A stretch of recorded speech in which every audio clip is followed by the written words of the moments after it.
মাহফিলগুলোর মধ্যে যেন প্রশাসনিকভাবে সহযোগিতা করা হয়।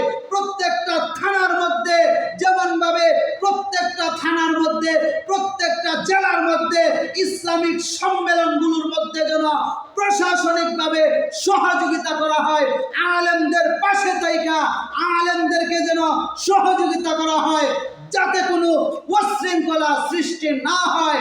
যেমনটা আমাদের নেত্রকোনার মধ্যে কিছুদিন আগে মুক্তারপাড়া ওই সম্মেলনের মধ্যে যেমনটা প্রশাসনিকভাবে সহযোগিতা করেছেন, প্রশাসনিকভাবে তাদের আইন শৃঙ্খলা বাহিনীর মধ্য থেকে যেই বক্তব্য দিয়েছেন, সেই বক্তব্য শুনে জাতি অত্যন্ত আনন্দিত হয়েছে।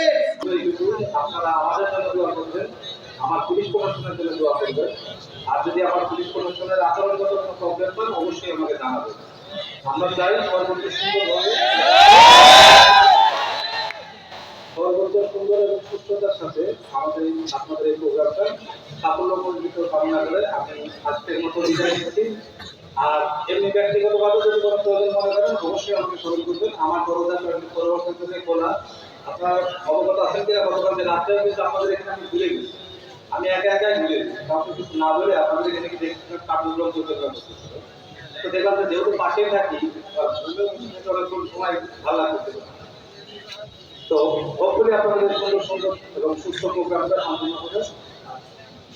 আমাদের তরফ থেকে এই পর্যন্তই। আমাদের জন্য সবাই দোয়া করবেন। আসসালামু আলাইকুম। এরকম আইন শৃঙ্খলা বাহিনীর মুখ থেকে এমন বক্তব্য শুনে আমরা খুশি হয়েছি। এমন বক্তব্য আমরা প্রত্যেকটা থানায় চাই।